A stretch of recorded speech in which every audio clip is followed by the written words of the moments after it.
Bună dimineața și bine v-am găsit, fraților, stimă și respectul vostru, Pedrinu, vă pupă. Băi, nebunilor, știu mă că râdeți de mine, sunteți de bun la cap? Asta și urmăresc. Îmi dau interesul și încerc, ca prin ceea ce fac, să vă fac să zâmbiți. Sunteți de bun la cap? Credeți că nu știu ce anume scopă gură? Și eu băia calificat ca toată lumea. Ia ascultați aici, ce are de spus fratele vostru Pedrinu. Ia stați în casă, fac o guriță. Că tare bună e arabica asta, frate. Ce m-am săturat de 3 în 1 toată iarna. Aoleu, și ce mă răsfăț acum într-un hotel de 3-4 stele. Păi eleganță, că doar sunt șmecher calificat. Păi fraților, cei care mă jigniți și n-ați prins ideea până acum, nu dau doi pe voi. Intenția mea este să vă ajut ca să uitați de sărăcie, să facem o caterincă frumoasă și să uităm că afară este mare caniculă. Asta urmăresc eu, știi? Că să-l urmărești pe unul care vine și spune că e jale și tu știi dinainte chestia asta, e pierdere de timp.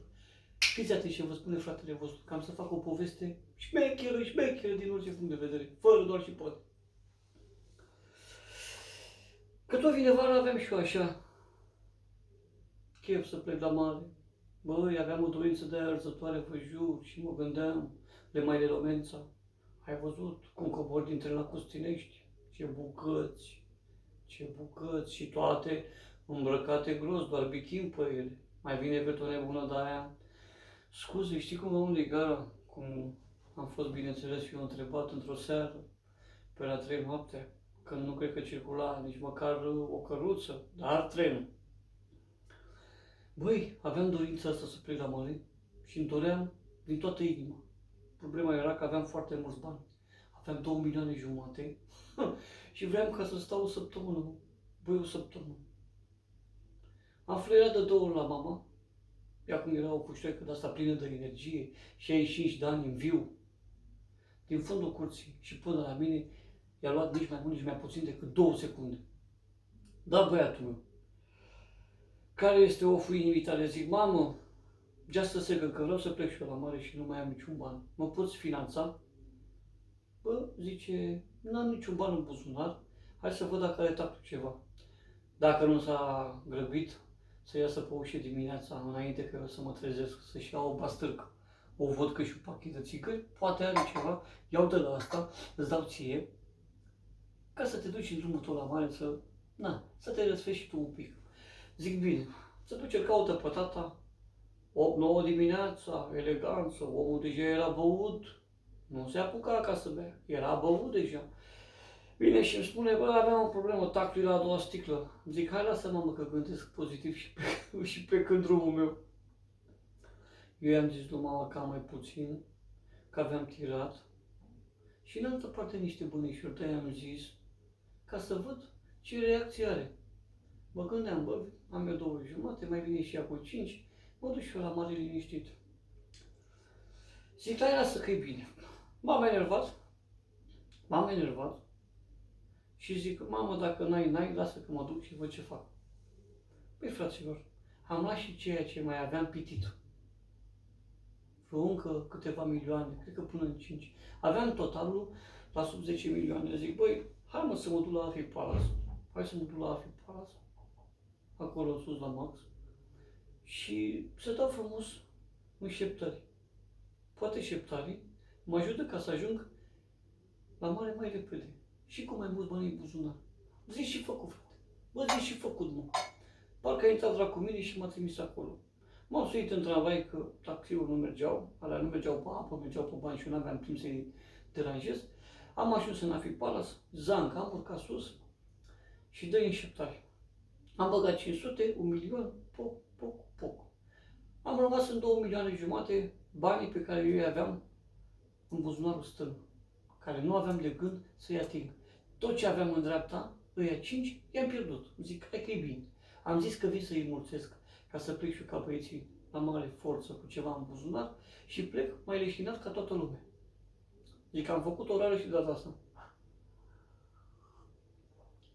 Am ieșit de acolo plin de spume, am coborât scările, m-am dus la tramvai și zic, bă, dacă tot m-am pronunțat că plec la mare, hai mă să plec. Și o fac pe finețe, mă.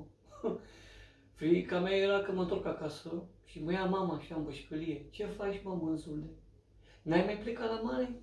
Ce era să-i zic?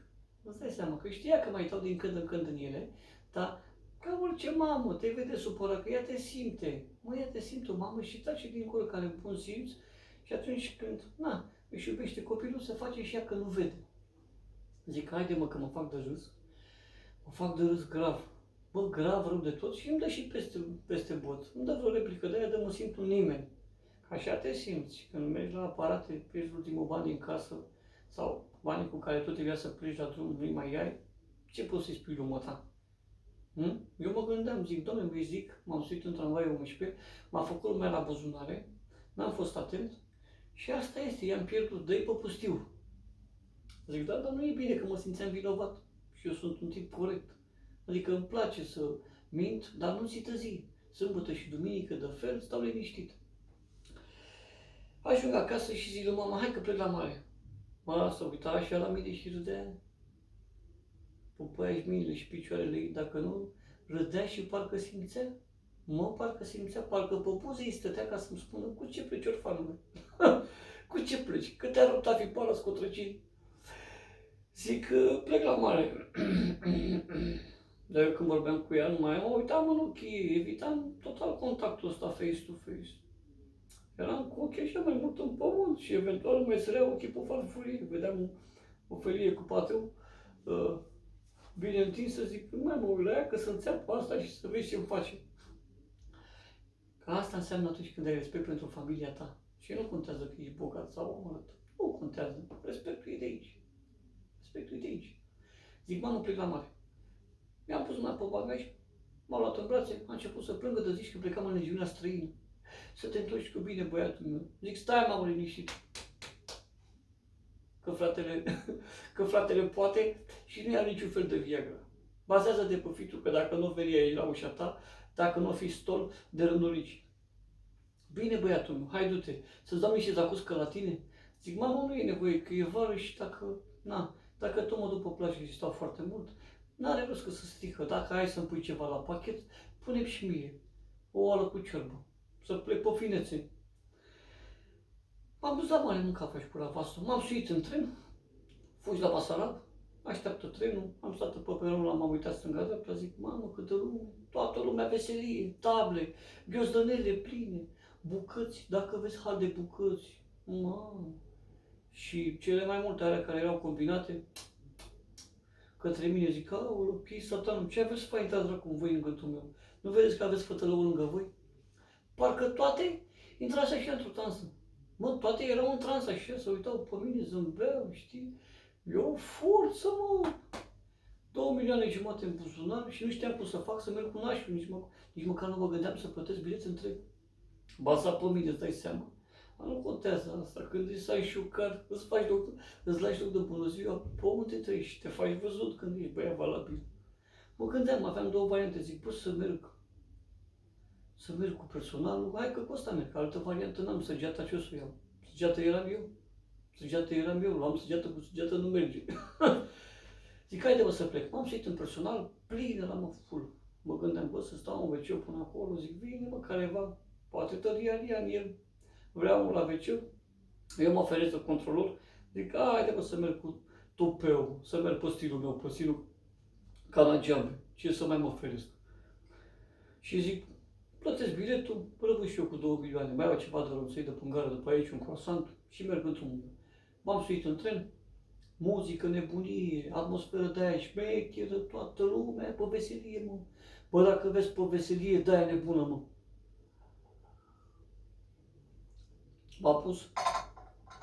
M-am pus la jumatea trenului și aveam vizibilitate către wc. Stăteam acolo așa și mă gândeam, zic, ia uite-te bă și tu. Am avut aproape de 10 milioane, m-am dus la Afipalas, m-am curățat și acum plec ca un fraier. I-am mai zis și lui mama că stau vreo săptămână la mare. Hai să vedem cum o scot. Până la vreo 5 dimineața, 4-5, cam pe acolo, nu știu ce vine mie ca să ridic ochii din pământ și mă uit așa către wc. Băi, compartimentul ăla despărțitor, m-am uitat pe el așa și zic, măi, stai puțin așa. Între ușile alea două de la wc, să vedea o căpățână în celălalt vagon. Zic, bă, stai puțin, mă, că pe ăsta parcă-l cunosc. A rămas puțin așa blocat, știi? Cum a rămas și acum, bineînțeles. Și zic, mole, ce faci, mole, bunule? Era un coleg de muncă care vrea să-și chiar concediu în aceea zi cu mine. Zic, mole, gură de capră, ce faci, mă? Mole, ăsta era un băiețaș de Caterincă și de dulceață, un băiat finuț de nota 200. Un fel de mini girafă. Înalt, avea aproape 2 metri, fără gât. Zic, ce faci, mă, gură de capră, unde mergi? Mă duc la Cosinești. Băi, când l-am auzit pe ăsta, zic, ba, gata, merg cu voi. Era el și vărsul. M-am aliat cu ei și mi-am luat ghiozdanelul, m-am mutat lângă el. Zic, băi, e bine că îl am pe ăsta, care merge acolo, și automat nu risca să dorm pe plajă. Am 2 milioane jumate, mi se reduc costurile. Că asta este toată șmecheria. Șmecheria este să faci în așa fel încât, sau aș putea spune, dai dovadă de inteligență atunci când reduci costurile. Ați înțeles? Degeaba te trebuie să ții un bilet de 3 milioane dacă vine unul mai deștept, stă la până într-o seară și arată același bilet cu 1,5 milion. Care e ăla inteligent? Tu care râzi că îți permiți să dai 3 sau la care își cumpără un bilet cu 1,5 milion și mai rămâne 1,5 milion să meargă la lăutari? Ați înțeles care e ideea? Zic, bă, gata, am redus costurile, mă duc cu ăsta. Mă duc cu nebunii mei. Cobor din tren, ajung la Costinești. Hap, hap, hap. Nu prea îmi plăcea mie anturajul, că nu prea îmi place mie să merg la drum cu un prieten și ăla să mă tragă la răspundere ce faci, unde te duci și eventual cu un coleg de muncă. Prietenie multă nu trebuie să ai cu colegii de muncă, pentru că după aia, dacă te împrietenești foarte mult, îți știe familia, te judecă, se întâmplă ca să te cerți. Trebuie să fii tu la treaba ta. Păi ajung la mare acolo. Finețe, talent, tot ce vrei, mă, dacă vezi har de femei. Mamă, mi-am luat un kil de lămâi și mergeam cu ele în plasă ca să nu fac vreo prostie, îți dai seama, că eram în stare să le stolpesc în plină stradă, mă.